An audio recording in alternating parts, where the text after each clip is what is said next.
Salut Pauline. Salut Mégane. Salut à toi et bienvenue sur Truc de Meuf, le podcast qui parle de santé et sexualité féminine avec bienveillance. Et cette semaine, on parle de santé et plus précisément du trouble dysphorique prémenstruel. Qu'est-ce que c'est? Qui est concerné? Comment ça se soigne? Et pour nous expliquer tout ça, on est allé à la rencontre de Priscilla qui tient le compte Instagram TDPM et moi. Elle est elle-même atteinte de ce trouble qui lui a gâché la vie pendant de nombreuses années au point que mettre fin à ses jours a malheureusement déjà été une option. Aujourd'hui, rassurez-vous, elle va mieux, mais au prix de nombreuses recherches et de tâtonnements pour trouver elle-même ce qui lui convient le mieux, parce qu'encore une fois, la recherche est à la traîne concernant cette pathologie, comme beaucoup d'autres malheureusement, puisqu'elle concerne les femmes. Et des exemples comme celui-là, on en a des tonnes. Cette année, par exemple, il y a une étude sur l'absorption des protections hygiéniques qui a été réalisée pour la première fois avec du sang. Donc on est en 2023 et jusqu'à présent, les chercheurs faisaient des tests avec de l'eau ou du sérum physiologique. Donc voilà, tout est normal. N'hésite pas à t'abonner si toi aussi tu as envie que les choses changent pour toutes les femmes. Laisse-nous un commentaire et partage cet épisode à une personne que ça pourrait intéresser. Tu peux aussi nous suivre sur Instagram pour ne rien louper de la sortie des prochains épisodes. On te souhaite une bonne écoute.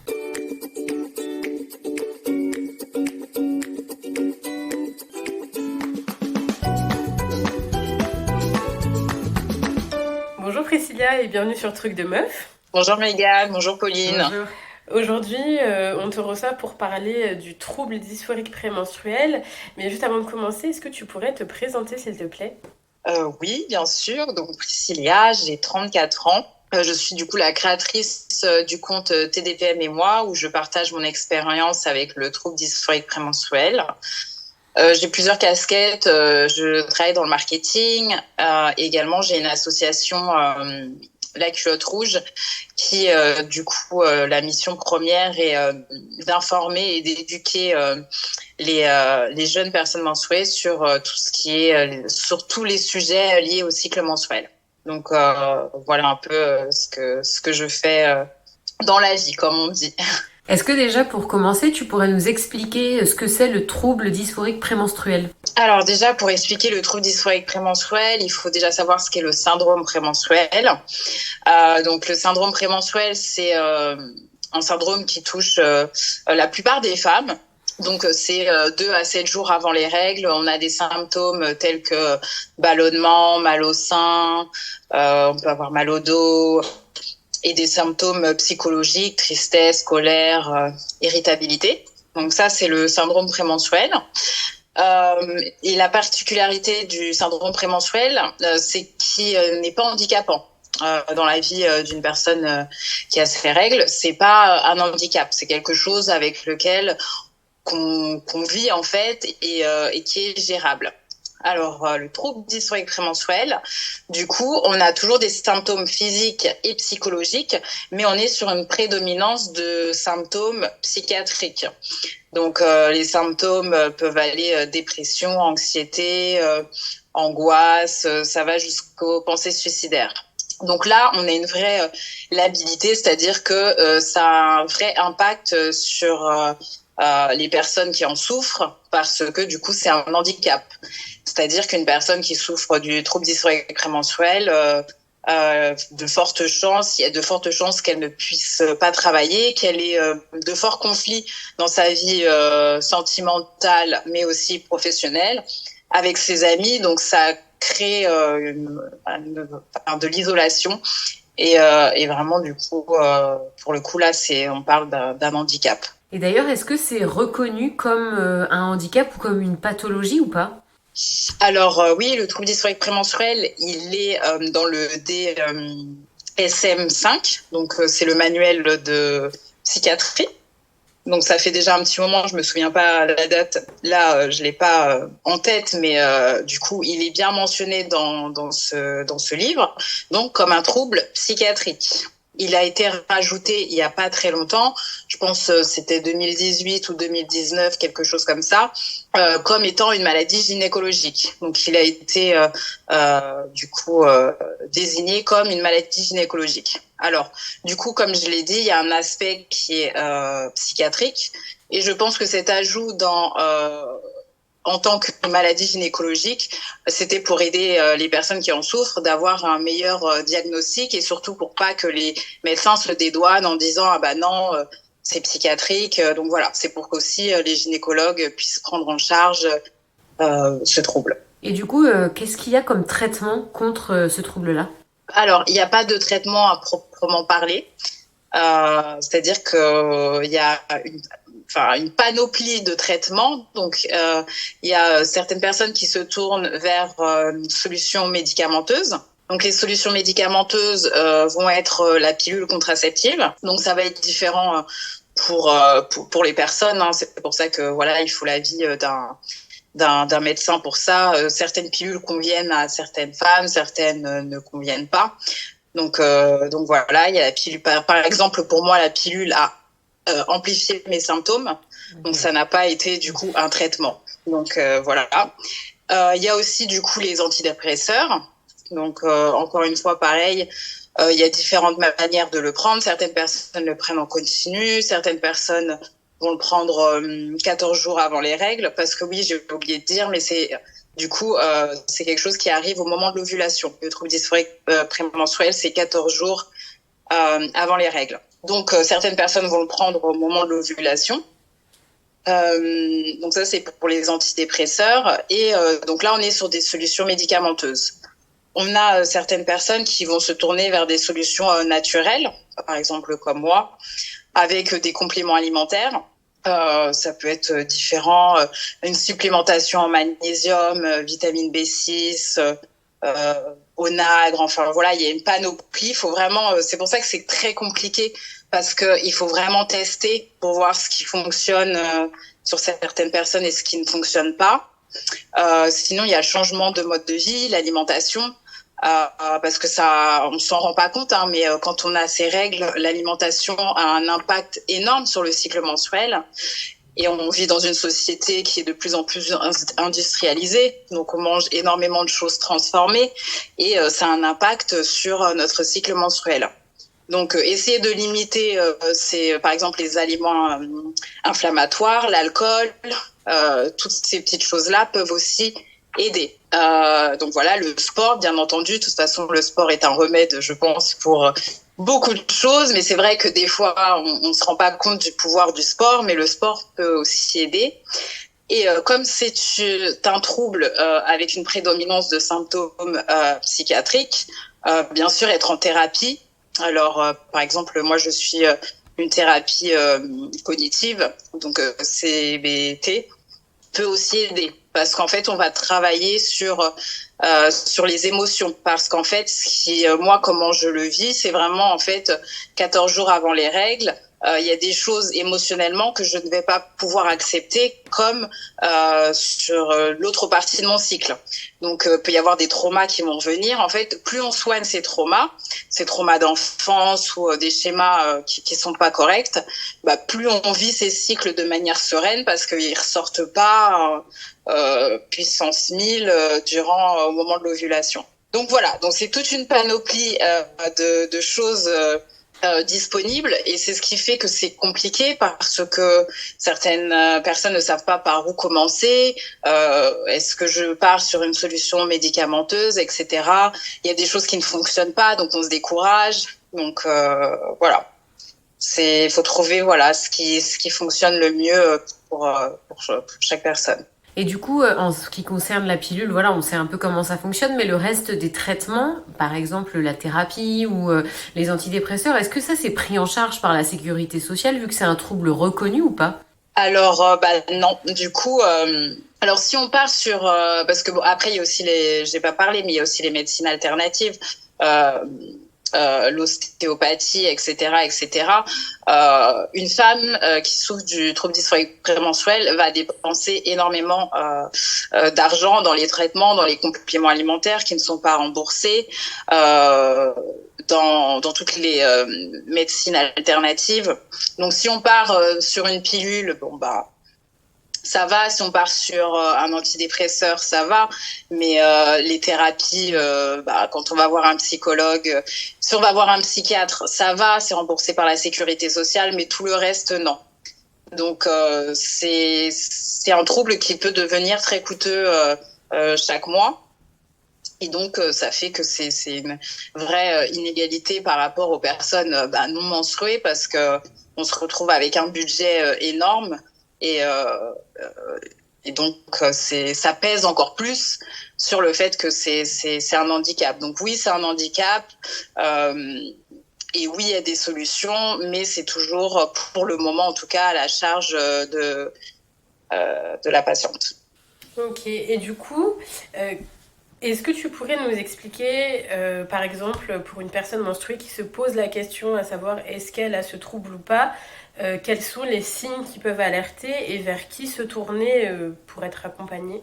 Alors déjà, la première chose que je dirais, et la première chose qu'on ne fait pas, quand on a ces règles, enfin que beaucoup de personnes ne font pas, c'est de suivre son cycle menstruel. Voilà. Est-ce que voilà, c'est la première chose qu'il faut faire. Moi, il faut savoir, j'ai mis plus de 10 ans avant d'être diagnostiquée parce qu'on est sur un trouble qui est cyclique et du coup, il y a des moments où on va bien, il y a des moments où on va pas bien. Mais quand on n'a pas une vision temporelle, on ne sait pas quand on allait bien, on ne sait pas quand on n'allait pas bien. Donc, on ne sait pas. On va voir le médecin. Moi, il m'est arrivé d'être très, très mal, de prendre rendez-vous chez le médecin quand je suis très, très mal, d'avoir un rendez-vous chez le médecin quand je suis très, très bien et de ne pas savoir quoi lui dire. Pourquoi vous venez me voir? Je ne sais pas. Je n'allais pas bien, mais là, je vais bien. Donc, enfin, voilà. Donc, c'est ce qui retarde, en fait, le diagnostic. C'est-à-dire qu'en fait, on est dans quelque chose où on n'arrive pas à savoir, à mettre le doigt dessus parce qu'on ne suit pas son cycle mensuel. Donc, la première chose, en fait, c'est de suivre son cycle mensuel, de noter ses symptômes. Et de voir en fait des schémas qui vont se dessiner et des choses qui vont revenir. Du coup, quand on commence à suivre son cycle menstruel, on voit du coup des schémas qui se dessinent, des choses qui reviennent, et c'est là qu'on va pouvoir établir un diagnostic. Donc pour diagnostiquer le trouble dysphorique prémenstruel, il n'y a pas de prise de sang, on peut pas, voilà, ça peut pas se détecter comme ça. C'est par un suivi. En fait, une personne qui en souffre va suivre son cycle pendant 3 mois. Et si on note une prédominance de symptômes psychiatriques, donc dépression, anxiété, angoisse, pensée suicidaire, etc., du coup, on va considérer et on va avoir le diagnostic du trouble dysphorique prémenstruel. Mais du coup, c'est vraiment un suivi des règles et savoir à quel moment ça arrive. Parce que on a dit que le trouble dysphorique prémenstruel, c'est au moment de l'ovulation environ. Mais bien sûr, moi, par exemple, sur ma page, il y a certaines femmes qui me disent « mais moi, ça commence, c'est un petit peu en décalé ». Bien sûr, il y a... Je veux dire, c'est pas exact. Bien sûr, c'est ce que la science dit et c'est ce que les recherches montrent. Maintenant, s'il y a un mal-être et que ce mal-être, il arrive à un autre moment, c'est qu'il y a quand même quelque chose. C'est peut-être pas le trouble dysphorique prémenstruel, mais il y a quelque chose qui va pas, en fait. Ce que je veux dire, c'est que nos ressentis sont beaucoup plus importants qu'un schéma, que des gens ont dessiné, de se dire bon, je rentre pas dans cette case, donc tout va bien. Non, si on a un ressenti et qu'on se sent vraiment mal et qu'on a de forts symptômes, il faut aller consulter. Et du coup, qui est-ce qu'on peut consulter en premier pour ça? C'est encore le problème. Alors, qui on peut consulter? En vrai, on peut consulter un ou une gynécologue, on peut consulter un ou une psychiatre, on peut aller voir un ou une psychologue, on peut aller voir un ou une médecin traitant. En fait, voilà, c'est ça encore une fois, c'est ça la complexité, je pense, du trouble, c'est que on peut aller voir plusieurs personnes. Et il y a plusieurs solutions également. Je dirais, avec qui on peut aller voir une sage-femme aussi, j'allais oublier. Mais voilà, il faut aller voir. En fait, le plus important, je pense, aujourd'hui, c'est d'aller voir quelqu'un qui va déjà nous croire. Ça, c'est très important parce que c'est pas gagné d'avance. Nous croire, reconnaître que le trouble existe. Parce qu'il y a encore des médecins qui, pour eux, mais non, c'est dans votre tête, voilà, ça va passer, etc., etc. Donc, voilà, en tout cas, on peut aller voir toutes ces personnes-là. Toutes ces personnes-là sont habilitées à nous aider si elles en ont envie, en fait. Parce que il y a aussi le problème qui se pose, c'est que aujourd'hui, si je vais voir un ou une gynécologue et que je lui dis j'ai pas envie de prendre la pilule, elle va peut-être me dire j'ai pas de solution pour vous, alors que c'est faux. On peut également aller voir un ou une naturopathe, c'est possible. Enfin voilà, moi ce que je dis, c'est que c'est au bon vouloir de la personne en fait, et ce qui nous correspond le mieux, et avec quoi on est en accord. Mais le plus important déjà, c'est d'être avec quelqu'un qui reconnaît le trouble et qui nous croit en fait, parce que aller voir un super gynécologue et qui va vous dire c'est dans votre tête, ça n'existe pas, ça va pas aider. Oui, et puis en plus, c'est aussi déjà, en tant que femme, arriver à se dire ce que je vis n'est pas normal parce qu'on nous apprend quand même très souvent que, voilà, t'as mal ou tu te sens pas bien, c'est normal, il faut faire avec après tout. Et c'est vrai que déjà réussir à mettre des mots et comme tu dis, s'observer et se dire ce que je peux ressentir n'est pas normal, ça doit déjà être une démarche qui est pas si simple finalement. Non, effectivement, parce que déjà moi j'ai mis très longtemps à comprendre qu'il y avait un lien entre santé mentale et cycle menstruel. Ça en fait pour moi c'est la base de ce qu'on devrait apprendre aux personnes qui viennent d'avoir leurs règles. Il y a un lien entre ta santé mentale et tes règles. Juste pour une petite anecdote, du coup dans le cadre de l'association on donne des ateliers en collège, et il y a une jeune fille en sixième, on donne des ateliers en sixième, et qui nous dit très clairement avant mes règles je me dispute avec mes copines et que du coup je perds mes amis avant mes règles. Donc moi je me souviens pas du moment où j'étais au collège, et je pense que nous adultes on se souvient pas, mais moi quand j'ai entendu son discours ça m'a fait tilt, parce que je me suis dit qu'en fait ce lien entre santé mentale et cycle menstruel il est là dès les premières règles, et c'est quelque chose dont on lui a jamais dit. Donc il a fallu que je lui explique, c'est normal, c'est parce que tu vas avoir tes règles. Et elle a pu en parler à ses copines et dire voilà, et ses copines ont dit c'est pour ça, ok. Mais il y a déjà cette notion, parce que moi je l'ai, je sais que j'ai perdu énormément d'amis à cause de mon trouble dysphorique prémenstruel, mais à son âge elle a déjà cette notion de perdre des gens par ses humeurs pendant ses règles. C'est quand même, pour moi, c'est très difficile à entendre, et c'est pour ça qu'il est très important de répéter ce qu'il y a un lien entre santé mentale et cycle menstruel. Si on fait pas ce lien, pendant très longtemps, j'ai pensé que j'étais folle. J'ai appris ce qu'était le syndrome prémenstruel, j'avais 28 ans. Donc c'est tard. Toutes ces choses-là, j'aurais dû les savoir plus tôt, et ça aurait changé ma vie. Donc on apprend énormément de choses à l'école, et je ne dis pas, mais en fait ça, pour avoir une égalité entre personnes menstruées et personnes non menstruées, il faut déjà nous apprendre ça, parce que sinon on part dans la vie avec un handicap qui n'en est pas un, c'est juste un manque de connaissances. Et puis en plus, il y a quand même une considération pour les règles et le cycle féminin qui est très négative. Souvent, on te le dit, oh, ça y est, t'as tes règles, t'es chiante, t'es comme ci, t'es comme ça, et c'est vraiment dénigré. Alors que là, comme tu nous l'expliques, c'est quelque chose qui est extrêmement important, et la santé mentale, on en parle de plus en plus, mais de reconnaître que c'est lié et que c'est pas juste avoir ses règles, c'est être hystérique par moment et prendre ça à la légère. Il faut aussi effectivement le dire aux hommes, mais aussi aux femmes.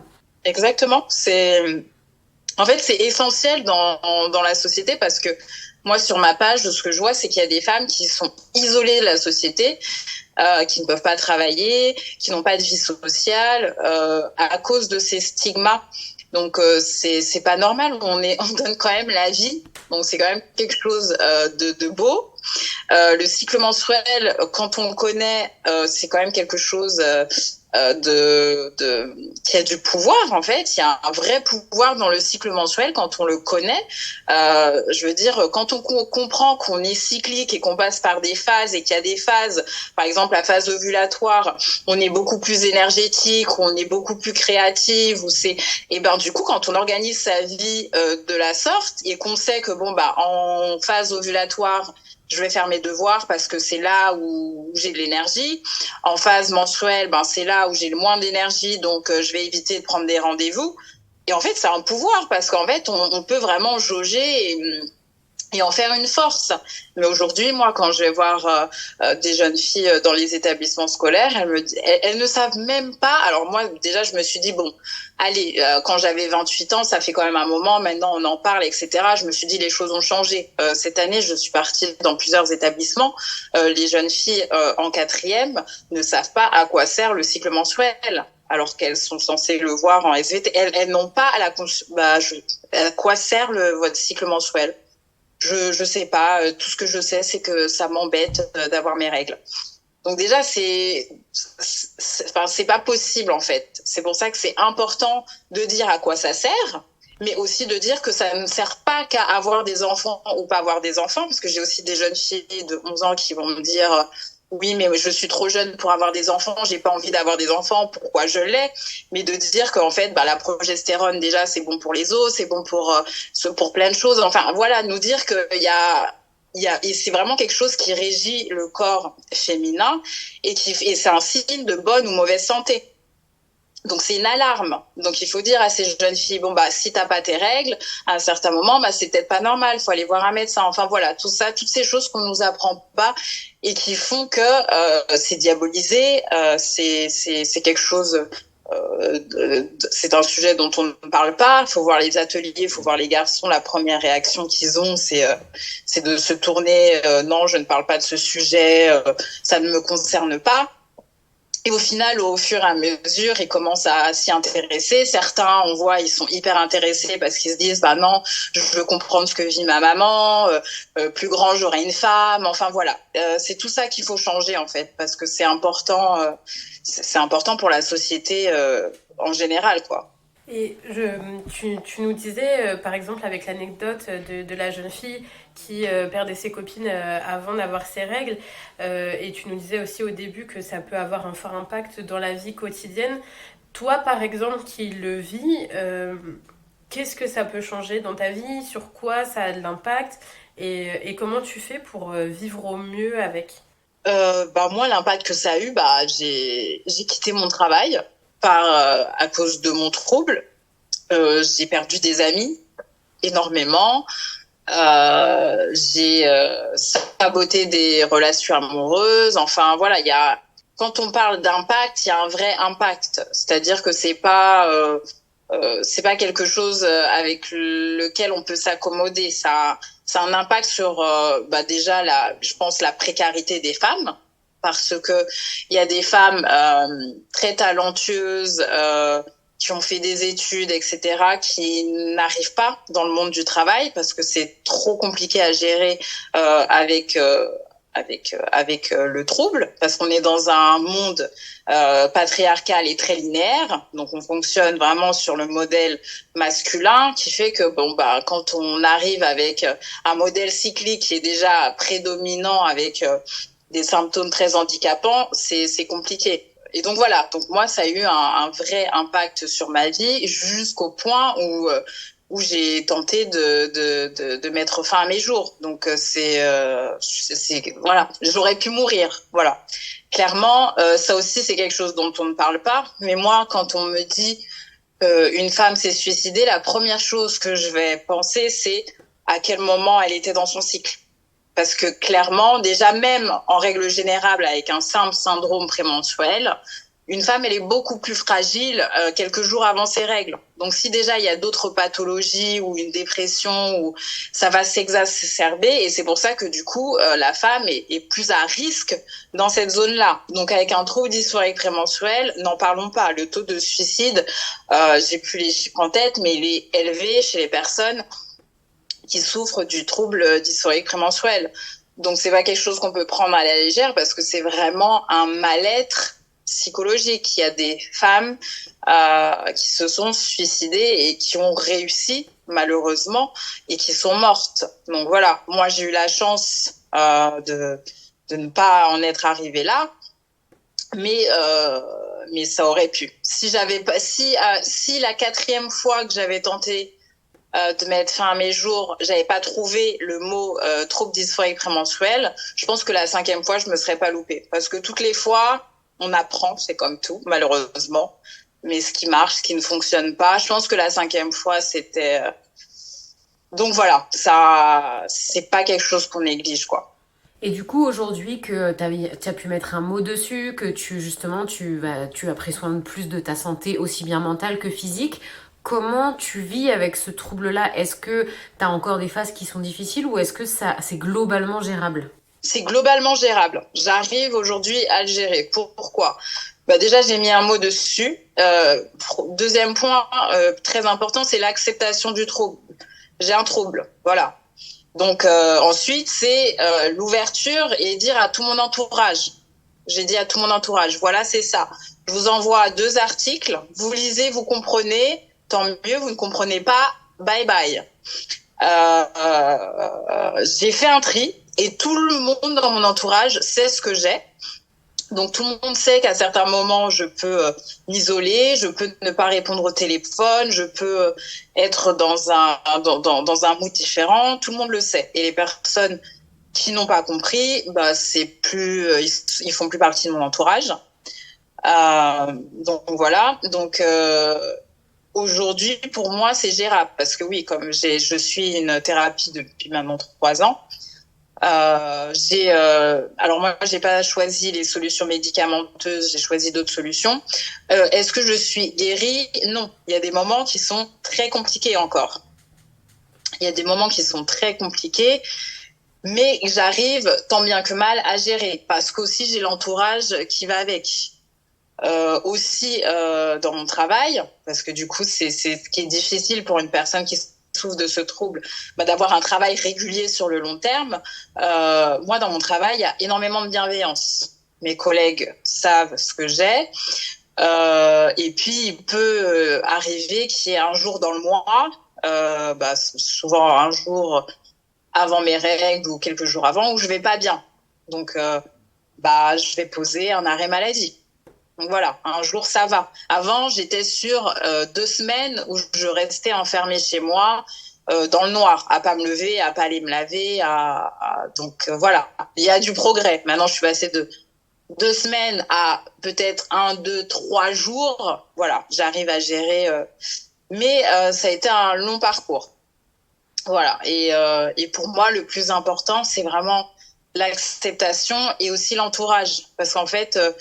quand on a un entourage qui est pas bienveillant, en fait, c'est une double punition. Voilà, et on gère déjà assez de choses avec le trouble. S'il faut encore gérer l'entourage, c'est pas possible. Oui, il faut voilà, c'est déjà une bataille à mener, donc s'il faut aussi mener la bataille de l'entourage, voilà, qui est pas forcément compréhensif et bienveillant. Enfin, je trouve que déjà, en tant que femme, on a beaucoup de choses à porter. Et quand on a ce genre de trouble, par exemple, comme tu dis, vraiment avoir un entourage qui est pas bienveillant, c'est vraiment double peine finalement. Donc, tu fais bien de dire que c'est bien d'avoir un entourage bienveillant et soutenant aussi, je pense, parce que ça doit être important d'être soutenu aussi dans les jours qui sont compliqués pendant le cycle. Donc, ouais, c'est très très bien de le rappeler, je pense. Oui, on a mené une bataille, hein, parce que moi, quand j'ai créé la page en 2018, le trouble était méconnu. Il y avait rien sur les réseaux sociaux, rien en français, c'était le néant. Et à ce moment-là, les commentaires que j'ai eus, c'était beaucoup de mes amis. Oui, mais regarde ce reportage sur Netflix. Enfin, plein de gens qui essayent de vous donner des conseils sans connaître et en pensant que, en gros, que voilà, et avec un peu de volonté, on peut s'en sortir. Et je pense que voilà, on a fait un gros travail de prévention et d'information sur le trouble. Aujourd'hui, en 2022, les discours sont différents. Et les discours sont différents, et parce que du coup il y a des articles maintenant dans la presse, parce qu'il y a eu des interventions dans les médias, et moi ce que j'ai noté, j'ai fait un passage au maternel, donc sur France 3, et là j'ai reçu des messages de personnes qui savent depuis très longtemps que je souffre de ce trouble dysphorique prémenstruel et qui me disent ah, je comprends maintenant. En fait, ce que j'ai dit sur les maternelles, c'est ce que je dis depuis 2018, sauf que la portée d'un média national rend la chose réelle. Je trouve ça complètement stupide, mais finalement, le monde fonctionne comme ça. Donc, en fait, voilà, c'est toutes ces batailles qu'on a menées. et qui font qu'aujourd'hui, il y a beaucoup plus de reconnaissance, beaucoup d'actions se mettent en place. Il y a une association qui a été créée pour le trouble dysphorique prémenstruel. Donc voilà, donc c'est le combat de toutes ces femmes et qui ont ouvert la parole, parce que vraiment, je vous dis, en 2018, c'était le néant. J'avais l'impression de parler toute seule.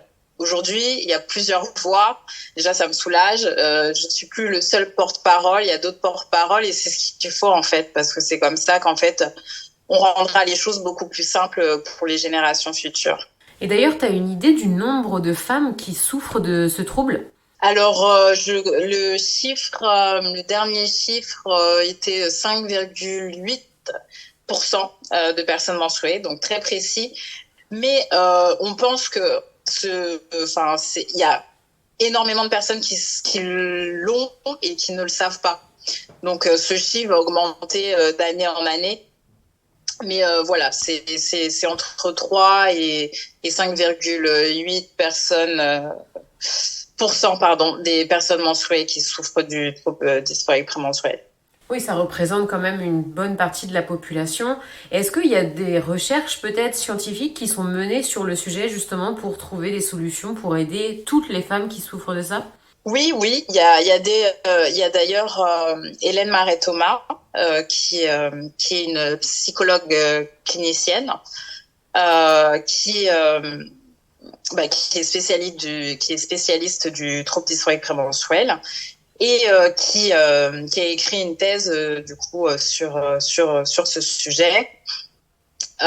Donc elle fait elle fait pas mal de recherches dessus. Donc elle travaille dessus. Donc oui, il y a des choses qui ont été faites et on espère que voilà, bientôt il y aura aussi des revues françaises qui parleront du trouble dysphorique prémenstruel, des revues scientifiques, parce qu'il y en a en Suisse, aux États-Unis, mais en France pas encore. Mais c'est voilà, des femmes travaillent dessus pour nous, donc dont Hélène Marais-Thomas. Oui, il y a de l'espoir du coup quand même pour que le trouble soit mieux reconnu encore, mieux pris en charge et peut-être mieux soigné. Exactement, oui. Et du coup, tu parlais aussi effectivement de prévention, d'éducation, et donc pour ça, il y a l'association La Culotte Rouge qui œuvre. Est-ce que tu pourrais nous en parler un petit peu de sa création, de comment elle fonctionne et de ce qu'elle fait ? Oui, alors j'ai créé l'association en 2020. En fait, je suis partie du constat que j'avais ma page Instagram et que j'avais énormément de femmes qui m'écrivaient, mais c'était déjà entre guillemets trop tard, dans le sens où elles m'écrivaient des messages. Je viens de découvrir que j'ai le TDPM, j'ai 44 ans, je vais divorcer, même si j'ai dit à mon mari ce que c'était, il en a marre, c'est trop, voilà. Ou des jeunes qui m'écrivent et qui me disent je sais pas, j'ai un devoir, je sais pas comment faire, je sais pas. Bref. Et en fait, pour moi, la page, c'était vraiment pour m'adresser à une cible plus âgée. Et je me suis dit, c'est bien, on en parle, on l'a, etc. Mais il y a des choses qu'on aurait aimé savoir avant pour faciliter notre vie de femme. Et c'est là que je me suis dit qu'en fait, ce qu'il faut faire, plus que le travail de militantisme que je fais sur le trouble, c'était d'éduquer et d'informer les jeunes. Parce qu'en fait, c'est pas que c'est trop tard à 40 ans de savoir tout ça, mais c'est trop tard quand même. Enfin voilà. Moi, ce que je veux et le monde idéal pour moi, c'est des personnes menstruées qui sont formées dès leur première règle à savoir ce que c'est, à savoir comment mieux vivre. Et aussi ce que je dis, donc nous on va dans les écoles, dans les établissements scolaires, en fait on va un peu partout, on a besoin de nous et on donne des ateliers ludiques du coup sur tous les sujets liés au cycle menstruel. On fait pas un focus sur l'endométriose ou sur quelque chose sur le TDPM, pas du tout. On donne une présentation générale Et vraiment, l'objectif de l'association, déjà, c'est si la personne a compris qu'il y a un lien entre santé mentale et cycle menstruel, c'est très bien. Juste d'avoir des clés, parce que des fois, ils sont jeunes, donc voilà, c'est sixième, etc. Bien sûr qu'en sixième, elles n'ont pas la décision sur ce qu'elles mangent, sur si elles vont faire du sport, ou bien sûr, elles peuvent en parler à leurs parents, mais l'impact qu'on peut avoir à cet âge-là sur ces points-là sont plus compliqués que si on va voir des étudiants, par exemple, qui, eux, peuvent faire des changements vu qu'ils sont maîtres de leur alimentation. Donc, c'est vraiment, voilà, de leur donner et qu'elles savent à quoi ça sert, tout simplement, parce que c'est sûr que quand on saigne tous les mois et qu'on ne sait pas pourquoi, c'est compliqué. On se dit, mais pourquoi la vie m'a fait ça? Alors que quand on sait, qu'on comprend et qu'on a des discussions avec ses camarades, et moi, ce qui m'a aussi le plus choqué, c'est qu'on est dans des classes où la plupart des filles ont leurs règles, mais elles n'en ont jamais parlé entre elles. C'était la première fois durant l'atelier. Alors déjà, il faut savoir que le sujet est très apprécié. Même pendant la récréation, elles restent. Elles posent plus de questions. Et en fait, elles se regroupent. Et là, du coup, on se rend compte que il y a 6 filles qui ont leurs règles. Elles commencent à échanger. Ah, t'as tes règles.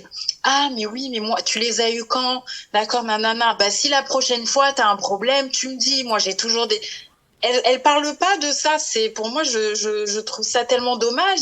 Et après cet atelier, elles savent qu'elles ont des alliés dans la classe. Elles savent qu'elles peuvent échanger sur des sujets et c'est l'échange. Et aussi, pour nous, ce qui est très important, c'est d'impliquer les garçons. On ne gagnera pas cette bataille sans les garçons, en fait. C'est pas possible.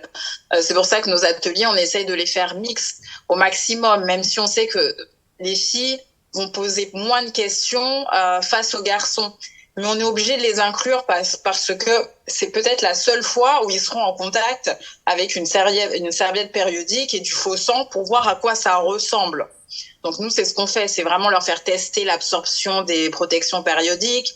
On leur donne du faux sang pour leur montrer la réalité de ce que c'est et leur dire non, c'est pas dégoûtant, c'est du sang. De débattre, d'écouter les idées parce qu'ils ont le droit au final de penser que c'est sale, etc. Mais pourquoi? Et de nous leur donner nos arguments et voilà. Et la plus belle chose que j'ai vue, c'est un garçon qui s'est excusé auprès d'une jeune fille qui a eu ses règles très tôt, donc en CP. Et du coup, elle a pris la parole en sixième. Vraiment, j'étais stupéfaite. Et elle raconte, elle a dit devant toute la classe qu'elle avait ses règles, qu'elle les a eues en CP, que ça a été très compliqué. Et il y avait un garçon du coup de sa classe avec qui elle était en CP et qui lui a dit désolé, je me suis moquée de toi. Mais ça, c'est magnifique. Parce qu'au final, s'il avait su, il se serait peut-être pas moqué. Donc voilà, on parle beaucoup de moquerie aussi. On leur montre une vidéo. Et en fait, c'est juste les responsabiliser parce qu'on leur demande est-ce que vous pensez que c'est normal de se moquer d'une fille qui a une tache? Et bien sûr que la raison fait que non. Mais quand on n'en parle pas, ils comprennent pas. Mais là, comme on les responsabilise, et ils se disent non, c'est pas normal. Non, je vais plus me moquer. Est-ce que les poils des filles sont différents des poils des garçons? Enfin voilà, on aborde tous ces sujets et voilà, c'est les actions qu'on mène. On crée aussi des outils pédagogiques parce que moi, ce que j'ai remarqué, c'est qu'il faut aller avec notre temps. Aujourd'hui, on est dans une société où les jeunes sont face à des vidéos. Enfin, voilà, le mode d'éducation a changé. Il faut aussi les attirer. Il faut rendre sexy, en fait, ce sujet. Parce que si on est sur des vieilles présentations, non, ça n'attire pas. Donc, nous, c'est pour ça que j'utilise vraiment mon côté créatif et parce que je fais du marketing pour marketer en fait des jeux, des présentations qui vont attirer l'œil et rendre sexy ce sujet parce que au final c'est juste une question des fois de perception.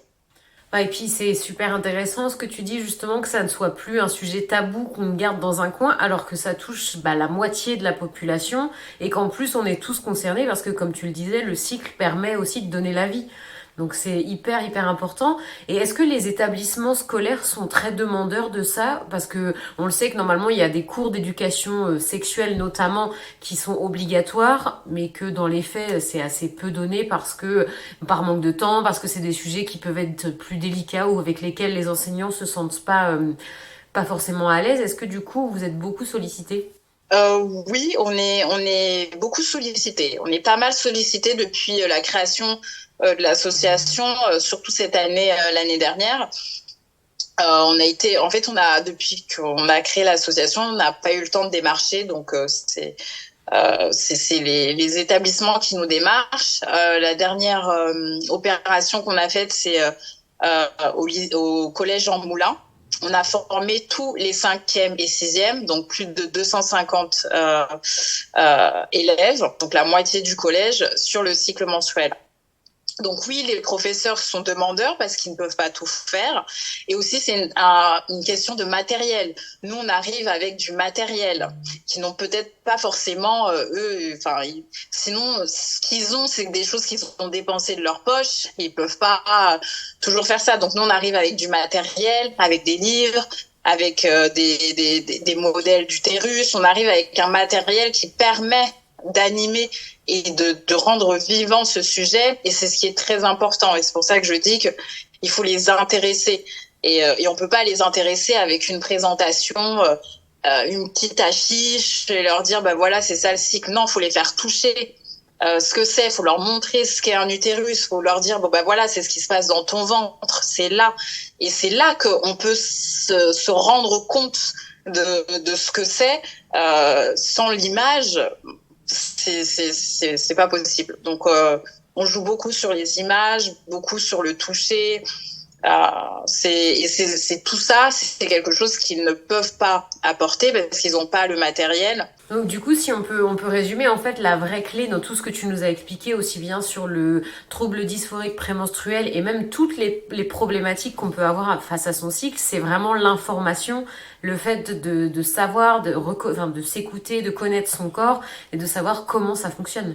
Exactement. Des fois on néglige ce sujet. J'entends beaucoup de femmes qui me disent oui, je connais mais elles ne connaissent pas. C'est quand même environ 40 années de notre vie. Donc c'est énorme. On peut tout négliger sauf ça en fait. C'est quelque chose qui revient tous les mois et qui a un impact physique et psychologique sur la vie des femmes. C'est comme j'ai dit un indicateur de bonne ou mauvaise santé. C'est pas quelque chose à prendre à la légère. Et si on n'a pas l'information, on peut pas savoir. Et tout passera par l'information et surtout de devenir actrice. En fait, c'est ce que je dis toujours aux jeunes filles, jeunes femmes, devenez actrice de votre santé parce que personne ne le fera pour vous. Et moi, je me souviens plus jeune, allant chez le gynéco, je ne savais pas quand est-ce la date de mes dernières règles. Arriver en fait, devant une personne qui n'est pas, je donne ma santé à cette personne et j'arrive et je ne sais rien. Donc, je suis pas du tout actrice. Du coup, je dois écouter cette personne, alors que maintenant, j'ai une autre démarche. Je suis actrice, je sais. Et puis, je peux contredire. Ah non, non, ce que vous me dites, c'est pas vrai. Je suis et ça aussi, c'est très important parce que je l'ai compris très tard. Beaucoup de fois, j'ai laissé les médecins me dire ce que je ressentais. Donc, c'est pour ça que j'ai mis 10 ans avant. Moi, j'avais vu qu'il y avait un lien avec mon cycle menstruel depuis des années. Mais comme j'entendais des médecins qui ont des diplômes et je me suis dit, ils me disent que non, il n'y a pas de lien, je me suis dit, il n'y a pas de lien. Mais en fait, aujourd'hui, je me suis rendu compte qu'en fait, c'est qui avait raison? C'est moi. Pourtant, j'avais pas 10 années de médecine derrière moi. Mais quelle est la différence entre un médecin et moi? C'est que moi, je vis dans mon corps.